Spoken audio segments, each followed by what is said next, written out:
Olá, sejam todos bem-vindos a mais uma EBD em Debate.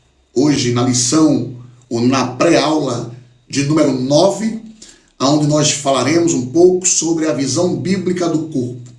Nós estamos tratando da lição que tem por tema a Igreja de Cristo e o Império do Mal. Como viver neste mundo dominado pelo espírito da Babilônia. Essa lição que tem sido de grande aproveitamento, tem tido um grande aproveitamento de fato. São temas bastante atuais e para nós é motivo de muita satisfação poder estar tratando dessas pré-aulas junto com vocês. Então, se você quiser acompanhar, nós já temos vários conteúdos publicados, onde abordamos desde a igreja diante do espírito da Babilônia, a primeira lição, até a lição mais recente, que é transgênero, que transrealidade é essa? E agora, a nona aula, uma visão bíblica do corpo. A leitura bíblica em classe encontra-se em 1 Coríntios, capítulo 6, do verso 12 ao verso 20. E como de costume, nós não iremos lê-los, para que a aula não fique muito extensa, mas você pode pausar o vídeo e acompanhar na tua lição ou na tua Bíblia a leitura bíblica correspondente à pré-aula de hoje. Então, 1 Coríntios, capítulo 6, verso 12 ao verso 20, vai falar sobre assuntos pertinentes referente à lição de número 9, uma visão bíblica do corpo. Então, pausa o vídeo, acompanha a leitura bíblica em classe, depois segue com o vídeo novamente.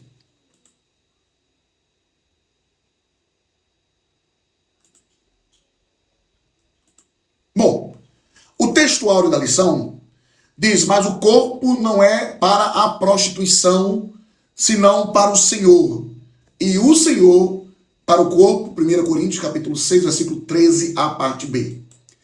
A verdade prática da lição vai dizer que o corpo é templo, ou é o templo do Espírito Santo, e por isso deve ser conservado em santificação até a volta de Cristo Jesus, o Messias. A palavra-chave que vai circundar toda a nossa lição de hoje é corpo. Então, a definição básica de corpo é estrutura física e imaterial que, juntamente com a alma e o espírito, compõem o homem ou o ser humano. No hebraico, a palavra corpo é bazar, e no grego, a palavra é soma. Então, o corpo é apenas a parte tangível, visível e temporal do homem. Introduzindo a nossa lição, qual é a visão secular do corpo hoje? Como é que você vislumbra o corpo dentro de uma visão secular hoje? Nessa lição, nós iremos responder essa pergunta, iremos apresentar a visão bíblica também, não apenas secular, mas bíblica do corpo, seu propósito e sua glorificação final. Uma visão materialista ou secularista do corpo despreza a perspectiva bíblica que valoriza o corpo. Estamos diante de uma cultura que tende a descartar e desvalorizar o corpo. E a Bíblia usa a imagem do templo do Espírito Santo para se referir ao corpo como uma habitação do Espírito Santo de Deus. Que o Senhor nos ensine como servi-lo por meio do nosso corpo. O tópico 1 da nossa lição vai falar sobre a criação do ser humano. Uma vez mais, nós retornamos a estes tópicos, a esse ponto tão importante, para que fique inculcado, que fique isso cravado no coração de quem está assistindo. Eu sei que muitas pessoas não crentes de outras denominações e religiões estão nos acompanhando. Então, para que fique bem claro quem é o autor da vida, quem é o Criador. Então, o primeiro subtópico vai falar sobre a origem da raça humana. Então, nossa declaração de fé ensina que fomos criados por um ato sobrenatural e imediato, e não um processo evolutivo. Então, por muitos anos, por muito tempo, fomos doutrinados nas escolas públicas, dentro das universidades, que o homem sofreu um processo evolutivo, ou que ele veio do macaco, por exemplo. Mas a Bíblia ela é clara que Deus o criou em um ato sobrenatural e imediato, e não de um processo evolutivo.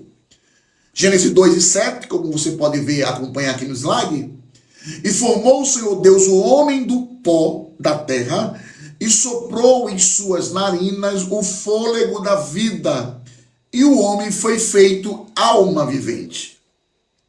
Então você percebe que foi algo imediato, não um processo evolutivo, como Charles Darwin, por exemplo, e tantos outros teóricos e adeptos acreditam nesse processo evolutivo.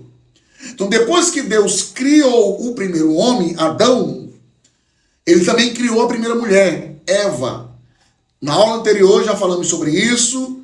Em 2 aulas passadas, nós já tratamos sobre a personagem Eva, a mulher Eva, como também uma personagem fictícia, uma mitológica, que quer introduzir como se fosse a primeira mulher de Adão, mas que não passa de uma mitologia. Então vá lá, vê nas aulas passadas que você vai conhecer um pouco mais desta história. Gênesis 2:22, e da costela que o Senhor Deus tomou do homem, formou uma mulher e trouxe-a a Adão. Então o ser humano é o único ser vivo criado à imagem e à semelhança de Deus. Deus soprou em seus narizes o fôlego de vida, e ele não fez isso com os animais, com nenhum outro animal, com nenhum outro ser vivo, a não ser o homem, que Deus sopra em suas narinas o fôlego de vida e o criou à sua imagem, conforme a sua semelhança, diferentemente dos animais, como a Bíblia o descreve. Então a singularidade do ser humano revela-se em sua relação com as demais criaturas. O homem é o único animal que cria outro pelo prazer da companhia. É o único ser criado que tem consciência de si mesmo e é capaz de aprender as nuances dos outros seres criados. Por isso mesmo é chamado de Homo sapiens, que é aquele que sabe que sabe. Então, queridos, vamos seguindo agora para o subtópico 2, a constituição do ser humano. E eu peço que vocês ignorem aqui a zoada dos cachorros, que hoje eles estão super agitados. Segue com a gente. A constituição do ser humano, na nossa declaração de fé, ela vai professar, ou ela professa que a natureza humana consiste da seguinte forma: o homem interior e o homem exterior. O homem interior ele é composto de alma e de espírito. Já o homem exterior, ele é composto pelo corpo. Então, essa constituição humana é denominada de tricotomia: alma, espírito e corpo. Corpo, alma e espírito. E 1 Tessalonicenses 5:3, Paulo diz o seguinte: e o mesmo Deus de paz vos santifique em tudo, e em todo o vosso espírito, alma e corpo sejam plenamente conservados, irrepreensíveis, para a vinda de nosso Senhor Jesus Cristo. Então, nosso espírito é o componente pelo qual se tem comunhão com o Espírito de Deus. É através do nosso espírito que temos essa comunhão com o Espírito Santo de Deus. Então, o mesmo Espírito testifica com o nosso espírito que somos filhos de Deus. Romanos 8:16. Então, perceba, nesse texto, que o Espírito primeiro citado, ele é em letra maiúscula, pois se refere ao Espírito Santo de Deus, ou Ruach Kadosh. Então, o Espírito testifica com o nosso espírito, é minúsculo, que somos filhos de Deus. Então, através do nosso espírito, que nós mantemos, ou que temos comunhão com o Espírito Santo de Deus. A alma, ela é definida pelos aspectos da mente, emoção e vontade. A alma expressa por intermédio da vida exterior do corpo. Então a alma expressa por intermédio da vida exterior do corpo. A alma, ela é a essência de quem nós somos.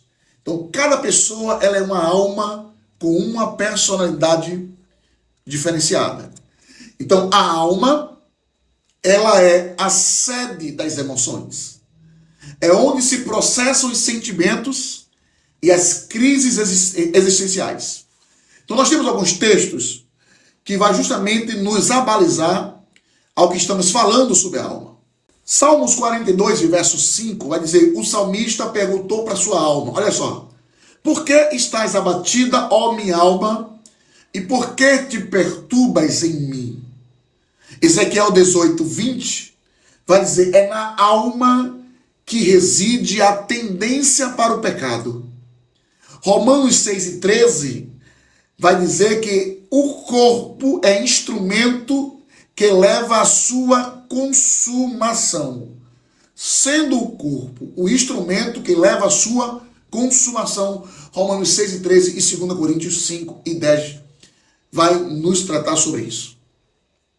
O corpo também, por sua parte, é a parte que volta ao pó e que, no caso dos salvos, será transformados no dia da ressurreição. Então, assim, 1 Coríntios 15, 42, também a ressurreição dentre os mortos, semeia-se o corpo em corrupção, ressuscitará em incorrupção.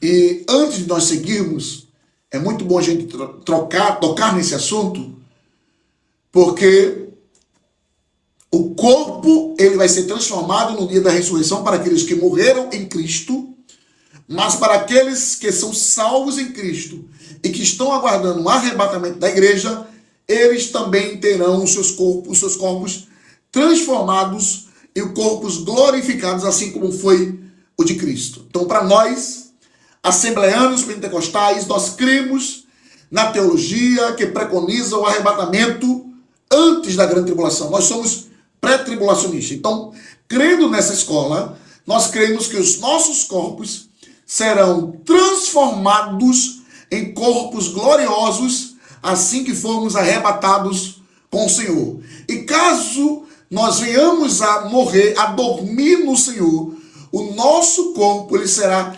ressuscitado em corpo glorificado também, como Paulo também já falou e deixou muito bem claro. Então, nós cremos desse viés, porque nós cremos dentro de uma teologia pentecostal. Ok? E aí fica uma pergunta, né? Você sabia que a Bíblia trata o corpo e a alma como dois lados de uma mesma moeda? Você sabia disso? A minha alma tem sede de ti, a minha carne te deseja muito. Então você vê que o próprio texto do Salmo 63, e o verso 1 vai dizer que tanto a alma como a carne tem sede ou deseja muito o Senhor. Salmos 44, 25 vai dizer o seguinte: pois a nossa alma estará abatida até o pó, o nosso corpo curvado até o chão. Você vê que existe muito essa dicotomia, né? Então, a Bíblia vai tratar tanto o corpo e a alma como dois lados da mesma moeda. Jesus disse a Pedro, né? Vigiai e orai para que não entreis em tentação. Na verdade, o espírito está pronto, mas a carne é fraca. Mateus 26 e 41. E a gente segue para o subtópico 3, que vai falar sobre a queda e a restauração humana.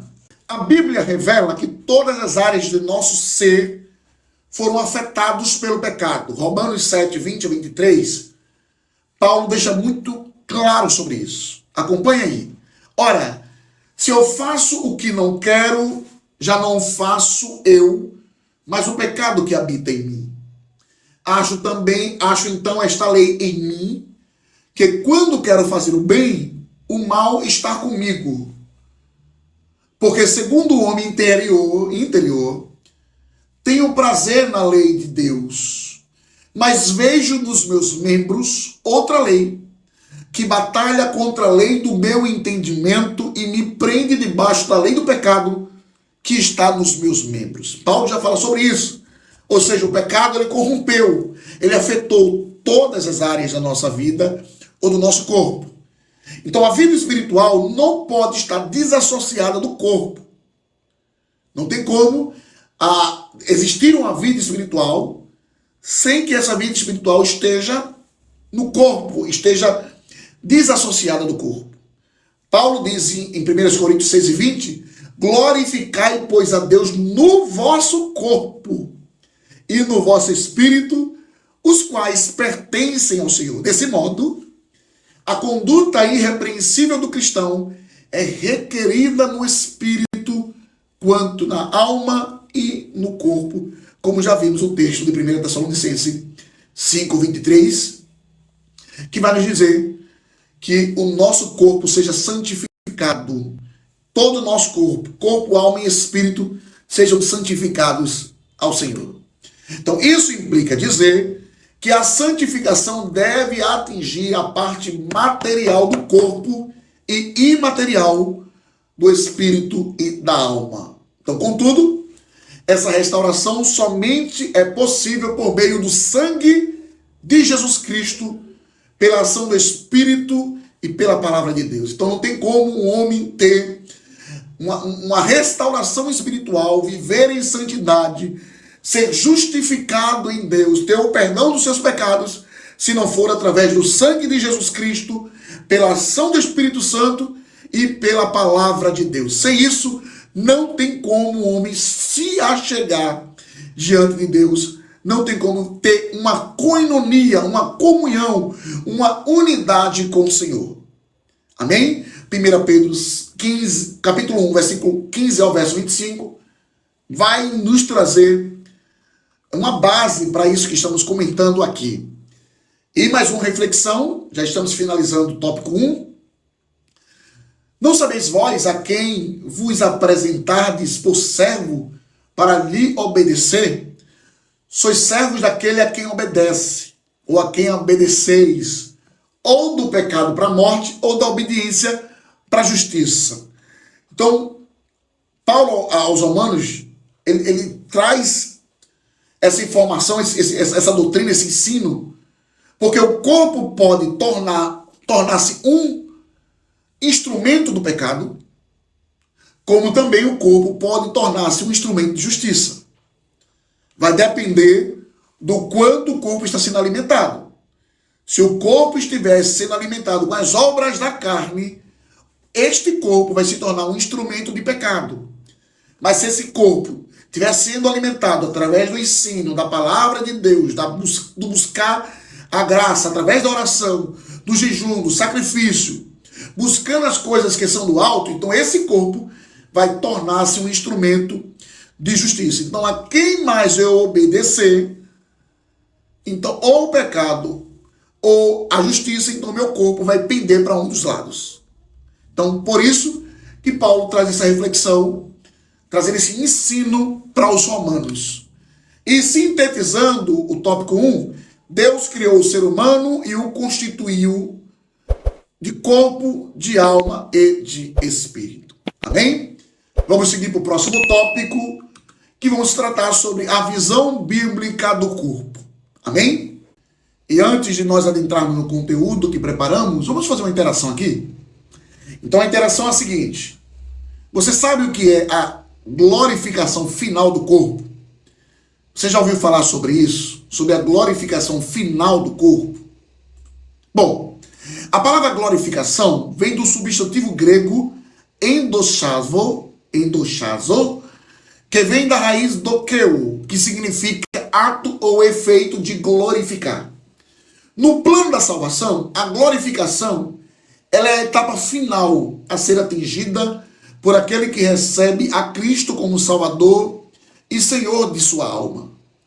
O texto de ouro referente a este assunto encontra-se em 1 João capítulo 3, versículo 2, que diz: amados, agora sois filhos de Deus, e ainda não é manifestado o que havemos de ser, mas sabemos que, quando ele se manifestar, seremos semelhante a ele, Ou seja, o apóstolo Paulo, ele também se relaciona à recuperação plena da imagem de Deus em nós na glorificação, no exato momento em que se der a ressurreição dos mortos.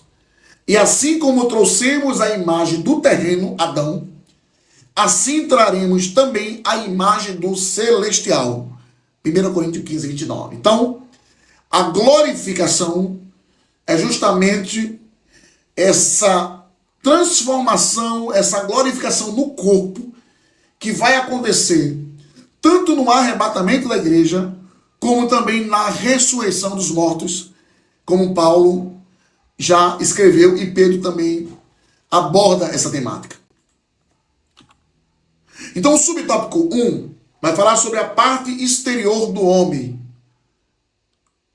O corpo, do grego soma, ou a carne do grego sax, refere-se a um homem físico. Então o corpo, ele é o invólucro da parte imaterial do ser humano. Ele envelhece e morre, ocasião em que a alma e o espírito o deixam. O corpo, ele é perecível e mortal. Os estudiosos entendem que quando há o falecimento de alguém, o espírito e a alma fundem-se num só e abandonam o corpo. Este corpo, uma vez abandonado, não tem vida por si só. É um mero amontoado de carne, músculos, nervos e ossos que apodrecerá em seguida. Então, a carne geralmente é descrita em sentido negativo. Então, você percebe aí em Romanos 7,18. Na minha carne não habita bem algum. Então, quando se referem à carne, que também tem essa conexão, ou essa ligação com o corpo, os sinônimos, então geralmente é descrito em sentido negativo. Então esse tom depreciativo diz respeito à natureza pecaminosa do homem, e não especificamente ao corpo físico. Tá? Então quando traz esse tom de sentido negativo ou depreciativo, não está se relacionando ao corpo físico, mas sim à natureza pecaminosa do homem. A nossa declaração de fé rejeita a ideia de ser o corpo uma prisão da alma e do espírito, ou de ser inerentemente mau, insignificante, como preconizam algumas religiões. Então, a nossa declaração de fé das Assembleias de Deus rejeita veementemente a ideia de ser o corpo uma prisão da alma e do espírito. Nada a ver. Então, seguindo um pouco mais para frente, o segundo subtópico vai apresentar o corpo como um templo do Espírito Santo. Então, a Escritura declara que o corpo não é para a prostituição, senão para o Senhor. Então, nosso corpo, ele é habitação do Espírito Santo de Deus. E o corpo do salvo deve ser santo e usado para a glória ou para glorificar o nome do Senhor Deus. Em 1 Coríntios 6, lemos que os corpos dos salvos são metaforicamente membros do corpo de Cristo. Então o cristão, ele é exortado a não praticar atos imorais, a não pecar contra o próprio corpo, pois um resgate de alto preço foi pago por Cristo. Então, nós somos exortados pela palavra a não praticar atos de imoralidade, a não pecar contra o nosso próprio corpo. Por quê? Porque um alto preço, um alto resgate foi pago por Cristo do Calvário. Então, queridos, o nosso corpo, ele é templo e morada do Espírito Santo, e ele tem que glorificar o nome do Senhor através dele. Então, nosso corpo é usado para ser santo e glorificar o nome do Senhor. Então, Deus, como soberano de toda a sua criação, reivindica a posse do nosso corpo. Capítulo 10, versículo 26, vai dizer: porque a terra é do Senhor e toda a sua plenitude. Ora, se tanto a terra quanto tudo que existe na terra é do Senhor, então você, eu, nós somos do Senhor, e Ele, como o grande soberano de toda a criação, reivindica a posse do nosso corpo para a sua glória.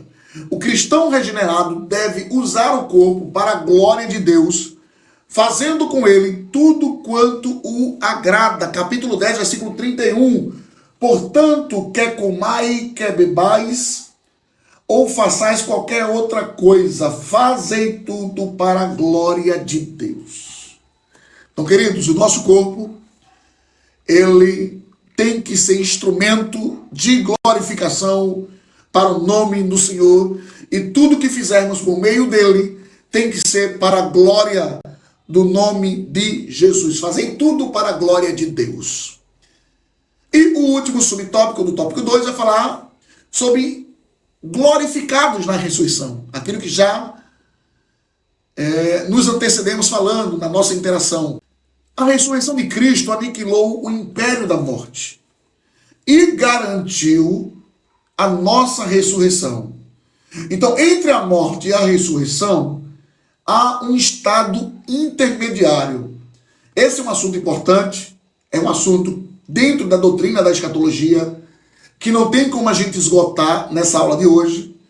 Então, eu creio que em breve estarei fazendo um assunto, um ensino, gravando um vídeo sobre o estado intermediário, mas não tem como nós falarmos tudo que precisamos falar sobre o estado intermediário nessa aula de hoje. Mas o que é importante dizer é que entre a morte e a ressurreição existe esse estado intermediário, onde a parte imaterial do ser humano subsiste de modo consciente. Há algumas denominações que acreditam no sono da alma, que o homem, quando morre, fica em um estado inconsciente, mas a Bíblia ela é clara que nesse estado intermediário o homem ele tem consciência, tá? Ele fica no modo consciente. Então, na volta de Jesus, os crentes terão os seus corpos transformados como o corpo glorioso de Cristo, incorruptível, glorificado, espiritual e imortal. Então, sintetizando o tópico 2, a visão bíblica do corpo tem a ver com o exterior do homem. Um homem como imagem de Deus, com o templo do Espírito Santo, com a ressurreição e a glorificação final. Então, que Deus nos abençoe. E eu convido você para o tópico de número 3, que nós estaremos finalizando.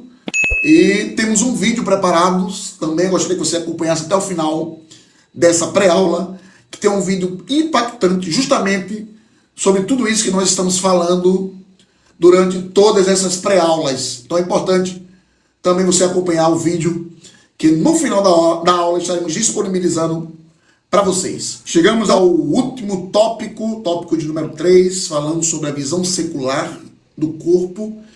Já vimos um pouco sobre a visão bíblica do corpo, agora nós seguiremos para tratar sobre a visão secular do corpo. O primeiro subtópico vai falar sobre o hedonismo e o narcisismo. Zelar e manter o corpo saudável é uma forma de glorificar a Deus, tá? Contudo, em tempos pós-modernos, de busca da felicidade, o hedonismo e o narcisismo são incutidos na sociedade.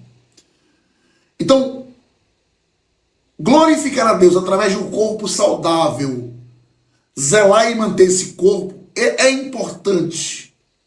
Paulo fala sobre isso, sobre a manutenção desse corpo. Como templo do Espírito Santo, nós precisamos cuidar do templo que o Senhor nos deu.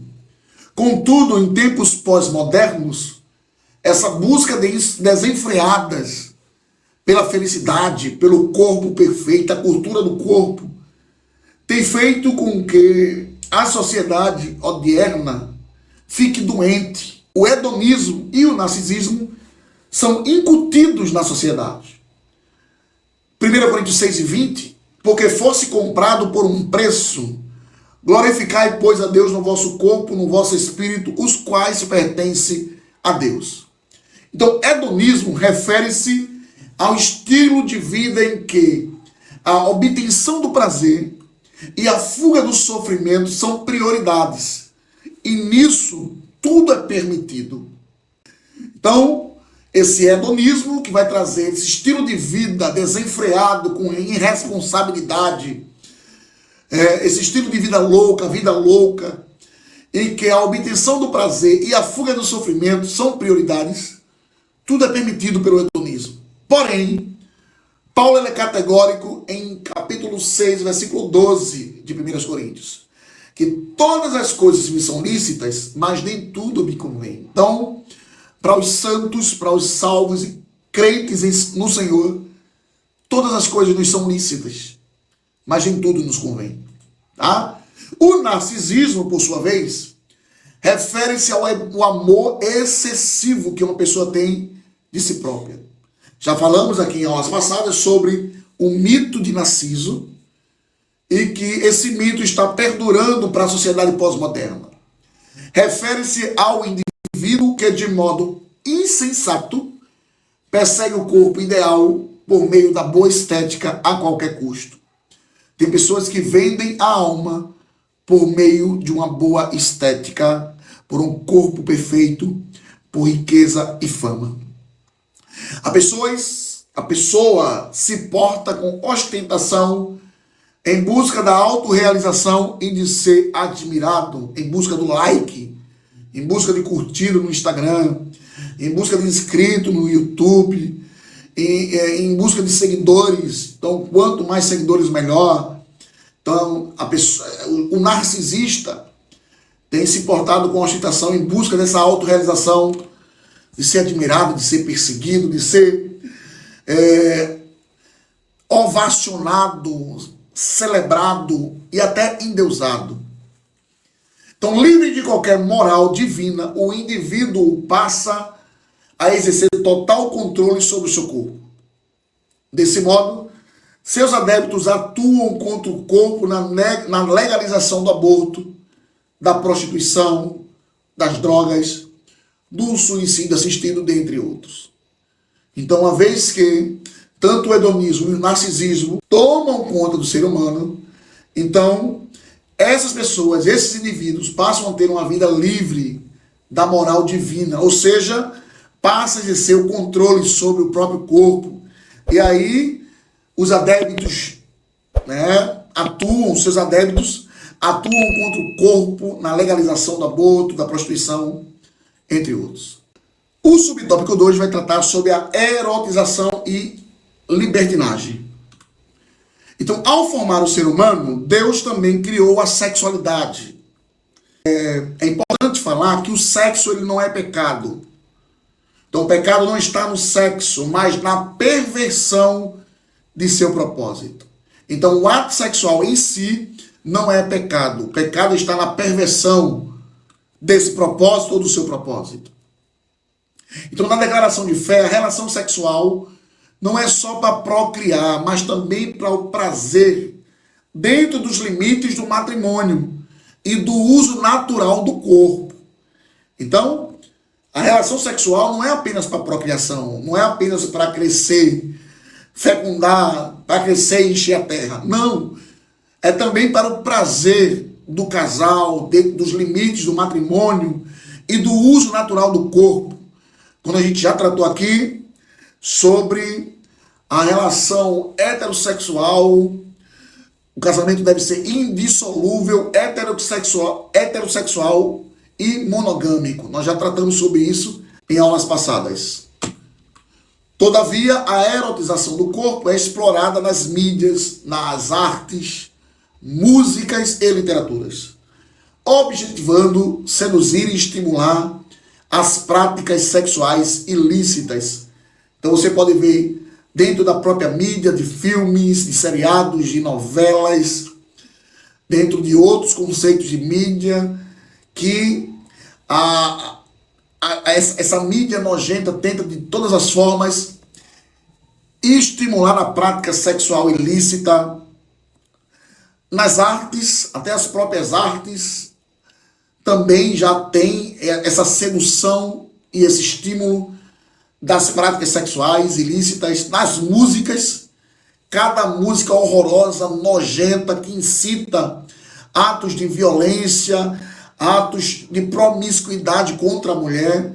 Na literatura, então você vê que a erotização do corpo já está sendo explorada em todos os viés da sociedade moderna. Então, diante disso, o apóstolo Paulo adverte: todas as coisas me são lícitas, mas eu não me deixarei dominar por nenhuma.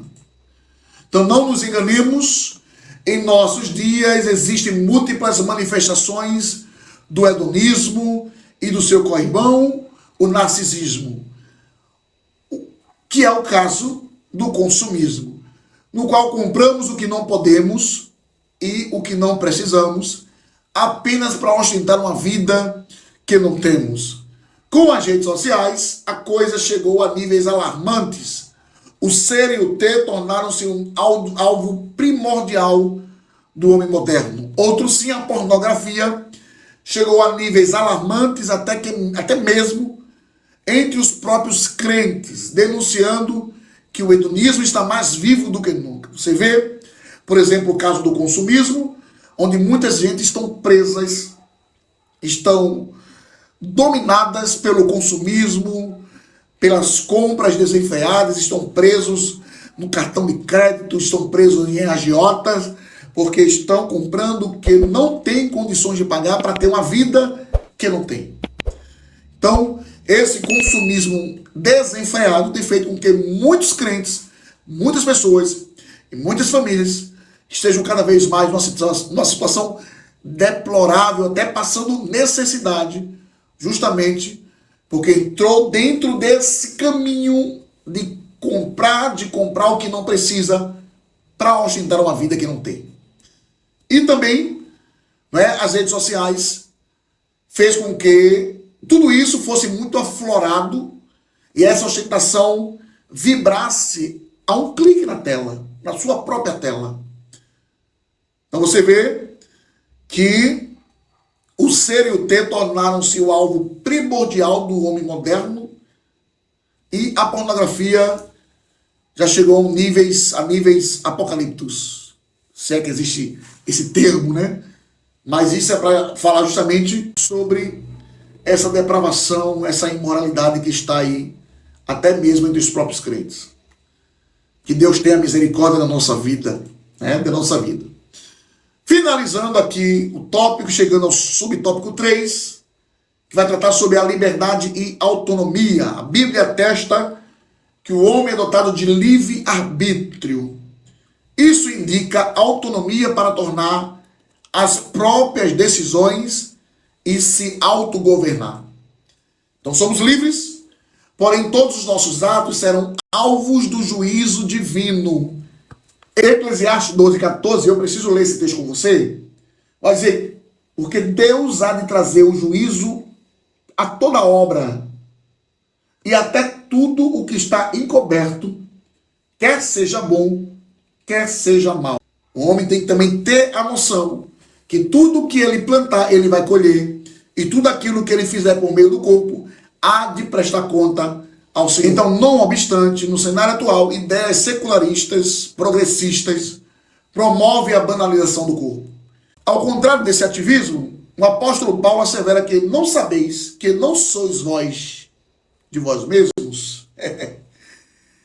Então, queridos, para a gente finalizar aqui, esse subtópico 3 e o tópico 3 também, infelizmente, o culto ao corpo tem infestado os arraiais evangélicos.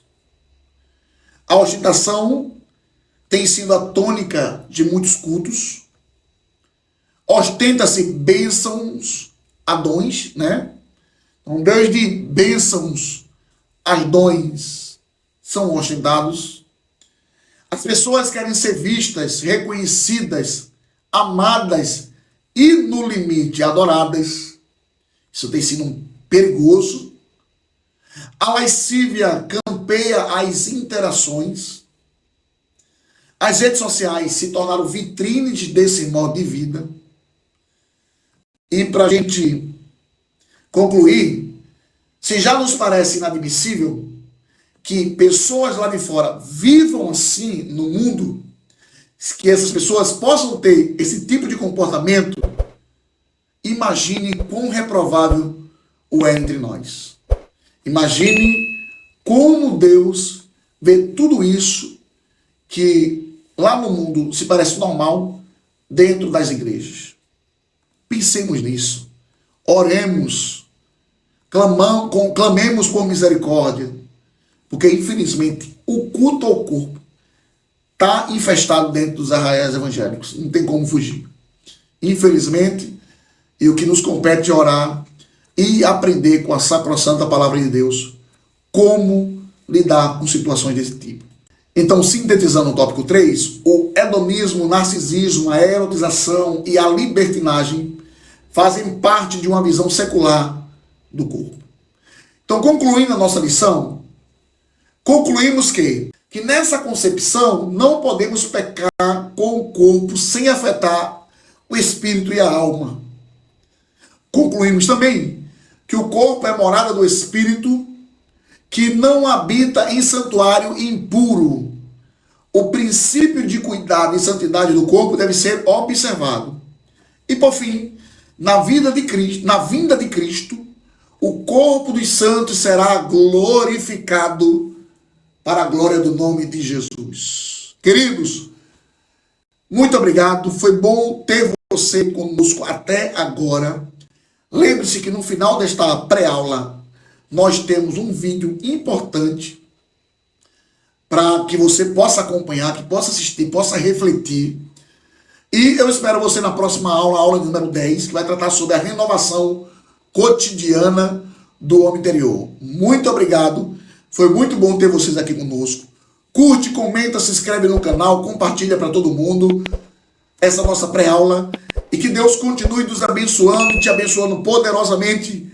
E que tenhamos uma aula muito abençoada desse próximo fim de semana. Valeu, muito obrigado. Um cheiro no coração de todo mundo. E até a próxima, se Deus assim nos permitir. Valeu!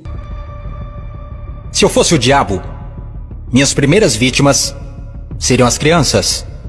Desde o momento em que saíssem do precioso ventre de suas mães e nascessem, eu as condicionaria a ver a divisão racial como algo normal. Eu não pararia até acabar com sua inocência. Dividir e conquistar é o truque mais antigo do livro de Gênesis.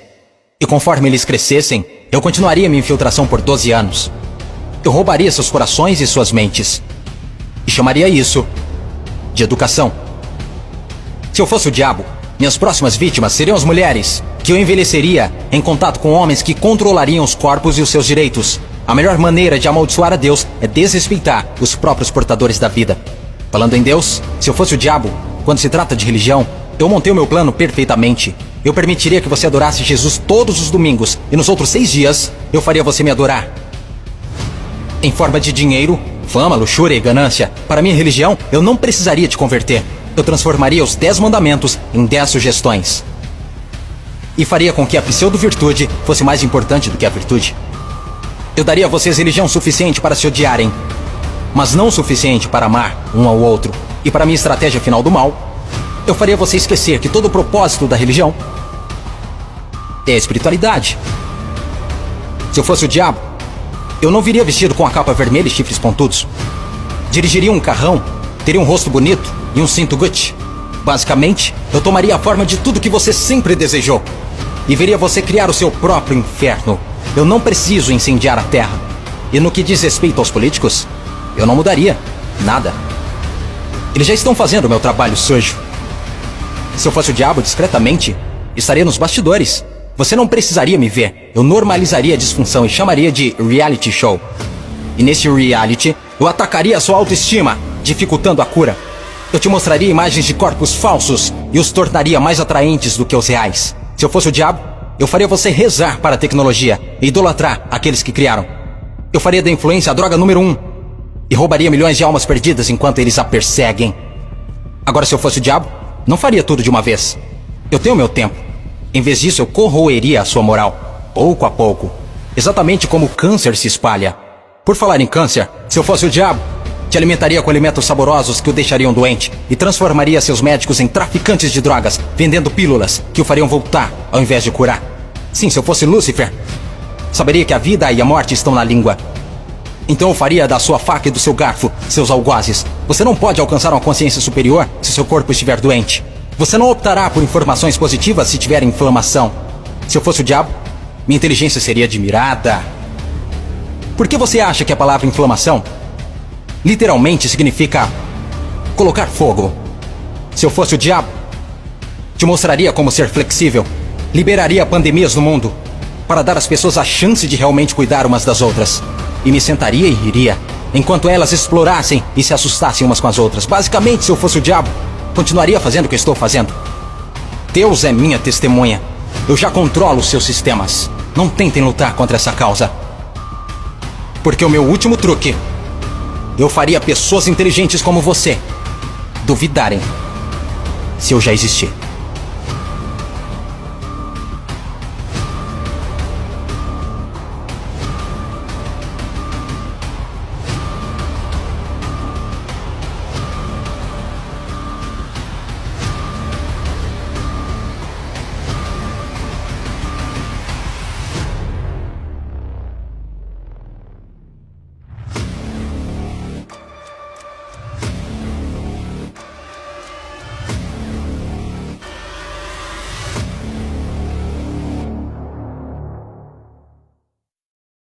Vem com a família pra EBD. Vem com a família pra EBD.